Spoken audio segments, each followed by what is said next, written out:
Hello everybody, welcome back to my channel. As promised, here's a review on the Kel-Tec PF9 9mm. As you can see, there's nothing in the chamber. It's empty. Nothing in the magazine, so it's safe. So first, to a field strip of the PF9. It's fairly easy. It's a very easy breakdown. It is about as easy as a Glock. So let's get started. First, you lock it back and you pull out a pin here, and it's made.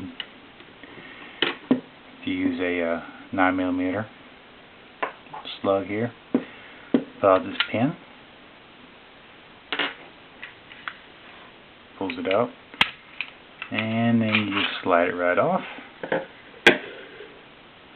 And as you can see here, here's a spring. Take out the spring and the barrel, and there's your field strip. Pretty simple, huh? Can't get much simpler than that. Now, as far as putting it back together, of course you slide the barrel in, and as with most, even with the Glock, you've got the little half moon here that you've got to put the spring back in. So you slide it back in, make sure that your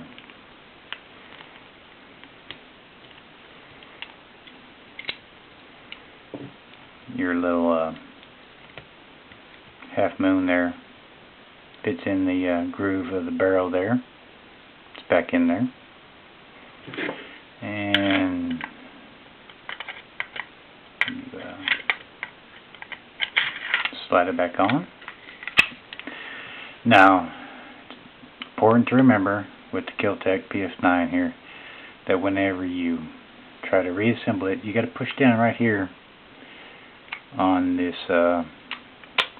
barrel part of it here. Push down on it, then pull it back and lock it.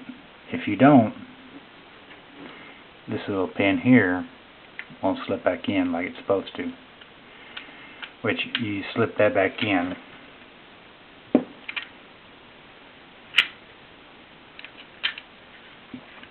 Right there, and you just kind of feel around there till it pops. Well, it snaps like it did right there.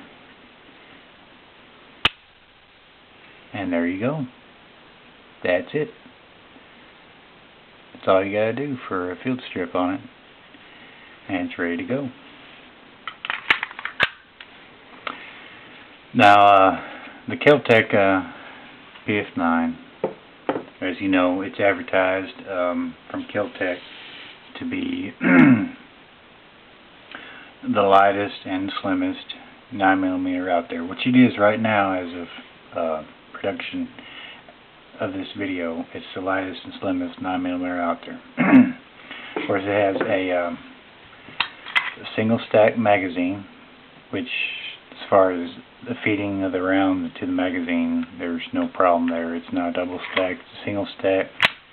So you won't have any problems feeding the rounds into the magazine there, since it being a single stack.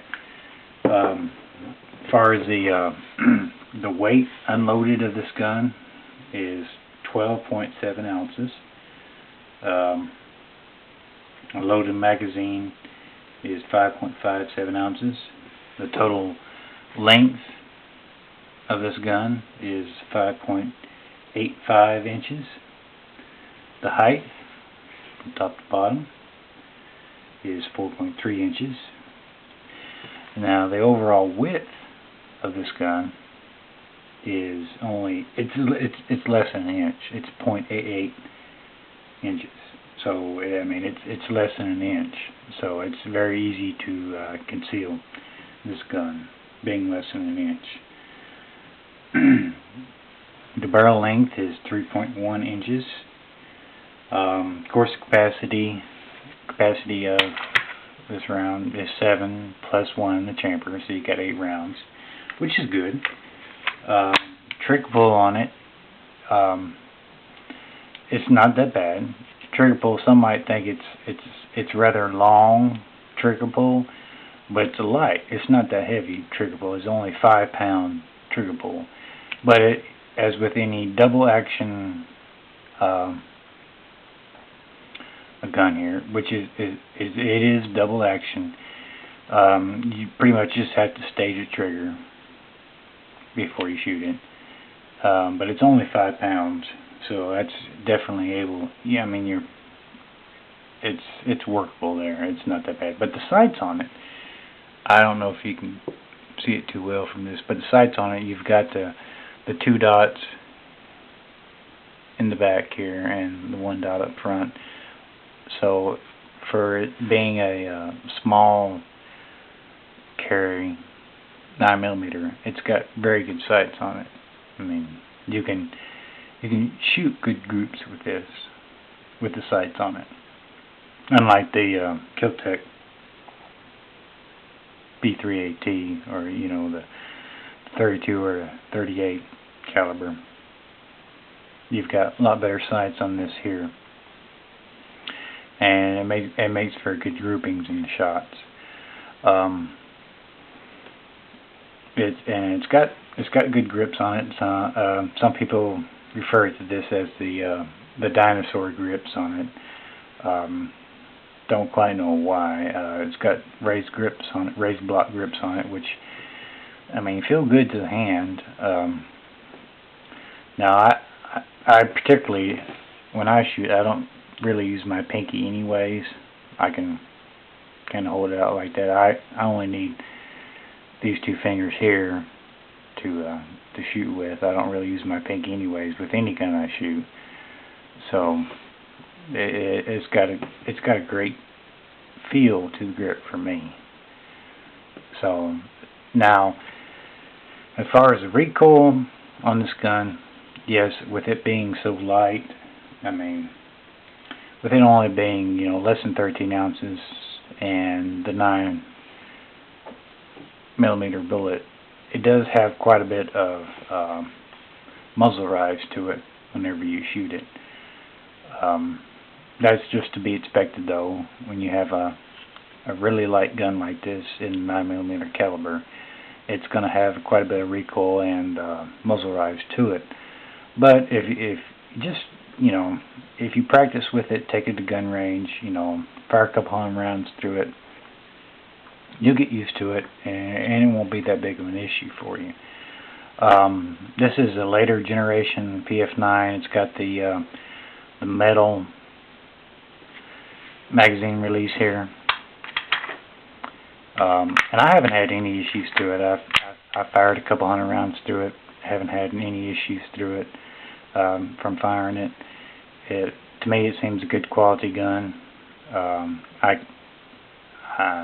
I can depend on it. I'm not worried about it not firing if I need it. So, but it's up to your personal preference. If you'd rather have a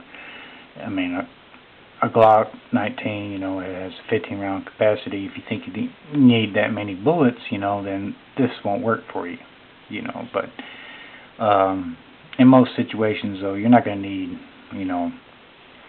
if you're a halfway decent shot, you're not going to need more than a few rounds anyways. So, at about 10 yards or so. This has great grouping capabilities. Good sights on it. It's going to be a good concealed carry option for you if you so choose for it. But that's basically my review in a nutshell and breakdown of it, of the Kel-Tec PF9. As far as I'm concerned, it's a very good concealed carry option. As far as the 9mm caliber goes, you can't get much better, and you definitely can't get any smaller or lighter than the Kel-Tec PF9.